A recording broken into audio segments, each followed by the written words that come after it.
Well, thank you very much for having me. My name is Right Honorable Dr. Abass Bundu. I am the Speaker of the Parliament of the Republic of Sierra Leone, and I'm here to represent Parliament, the Parliament of Sierra Leone at the Pan-African Parliament, 11th Conference of Speakers here in Johannesburg, South Africa. Well, this meeting is of great importance to the African continent. It's coming against backdrop of the Pan-African Parliament having evidently gone into slumber for very close to 2 years. We were unable to meet because of the challenges we have over the election of the leadership of the organization. We say thanks to the African Union leadership for having seized the opportunity of resolving the impasse that occurred and prevented activity within the framework of PAP. That is the first acknowledgement I would like to make. The second is to congratulate the new president, the Honorable Chief Fortune Charum Bira, who was elected the new president of the PAP, and also the other members of the Bureau. This has enabled PAP to return back to business. Now, generally, the discussions we've had have been most instructive. We have covered a very wide spectrum of the work of the EU, particularly, and its impact on member countries of the EU. More particularly, we have tried to position the national parliaments in the trajectory of moving the continent towards a more integrated, developed, and resilient continent in many, many respects. We've also been able to identify areas where we've achieved successes, areas that are still presenting enormous challenges, and areas where there is equally enormous promise and opportunity. As you know, the executive branch of government bears primary responsibility for negotiating and signing agreements, international agreements, which member states sign up to. But the domestication of such agreement lies with Parliament through ratification. So we've been able to discuss that very important issue, position our respective parliaments, and to see very clearly what has been done and what still remains to be done in furtherance of the achievement of the broad objectives of Agenda 2063. We've also been able to discuss the impact that the COVID pandemic has had on African countries and African peoples, and also explored possibilities and opportunities that that has presented to the continent post-COVID recovery. It was indeed an eye-opener, COVID, for African governments and peoples. It caught us unprepared, completely unprepared. We were groping for solutions of all kinds. We were shutting down our borders. we became rather inward-looking, trying to find solutions to avoid the impact of COVID. Now that, fortunately, COVID has been put behind us, we've learned lessons that we can better prepare the African continent to confront future pandemics. I mean, pandemics are inevitable. They will have to come. This one, the COVID-19, caught us totally unprepared. We do hope next time there is any pandemic, whether of the same nature or a different nature, we are now more deeply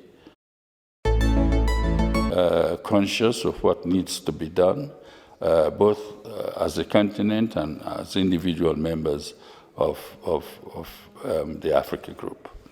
So our coming here has opened up a wide range of perspectives on that as well as looking to the future to see how we can speed up, accelerate the development of the African continent. I mean, we've lagged behind development. We are the least developed continent in the world today, and that is unfortunate. We have all the resources, human and natural resources that we can harness to bring about meaningful and real development for the benefit of our peoples in Africa. And that is basically what we've been discussing here in Johannesburg. African parliaments are at the receiving end of negotiations that are championed, initiated, and carried out by the executives, that is the executive arm of government. When agreements are concluded, they can only be implemented domestically through a process of ratification, and that process brings into play the role of Parliament. We've been rather laggard, I must say, in many respects, in translating agreements into domestic legislation. And for me, in many ways, this conference has been a great eye-opener. I think we need to explore ways and means of ensuring that Parliament is apprised very early of the existence of international instruments that are negotiated by the executive arm of government, which normally, as you know, come to Parliament only through the initiative of ministers of government. We need to find a new mechanism that will ensure that the leadership of Parliament are informed about the existence of those international instruments well before they are brought to them by ministers of government. That way is in fact going to now create a whole new scenario where the leadership of Parliament will be able to nudge the executive to expedite action and to ensure that no country is left behind in the process of domesticating the instruments concerned within their domestic settings. So a line of communication needs to be established. That is one noticeable gap that has come out, that we need to bridge that gap. But it may be very costly to say Parliament too should sit at the negotiating table when such instruments are being negotiated. But a less costly way is to ensure that when those agreements are concluded, not only the member executives should bear responsibility to bring them to the attention of Parliament, but the AU, for example, and the regional organizations under whose auspices such agreements are negotiated and signed, should take the opportunity of establishing a channel, an independent channel of communication to ensure that those instruments reach the respective parliaments, so that they in turn will better prepare themselves to ensure that they are domesticated appropriately. Well, it's just simply to say that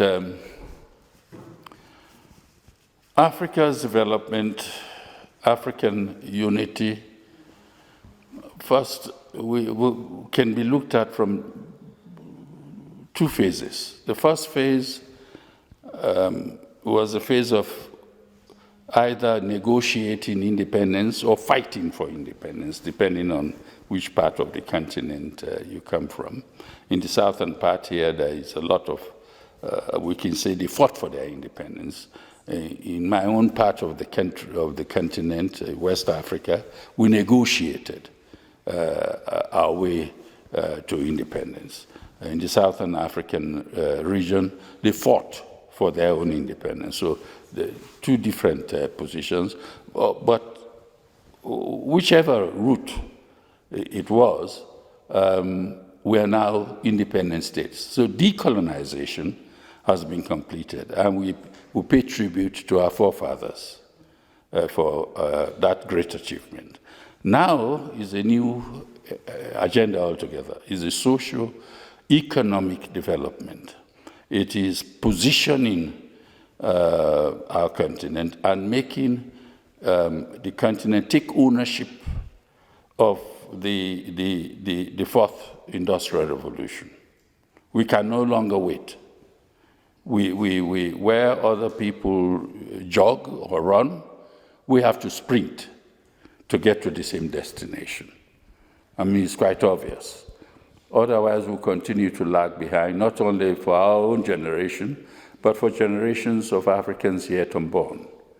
So we all have to come together. We all have to recognize that wars are definitely impediments and obstacles to economic development and growth. We need a more peaceful and democratic environment to achieve that. This is the new trajectory that we should all pay attention on to achieve. Make sure we are peaceful, make sure we are democratic, and make sure that we are developed. And we can no longer depend on non-Africans to keep telling Africa what our development trajectory should be. I think we've acquired enough expertise of our own to be able to determine the framework of our own development, as well as the timetable for achieving our own development.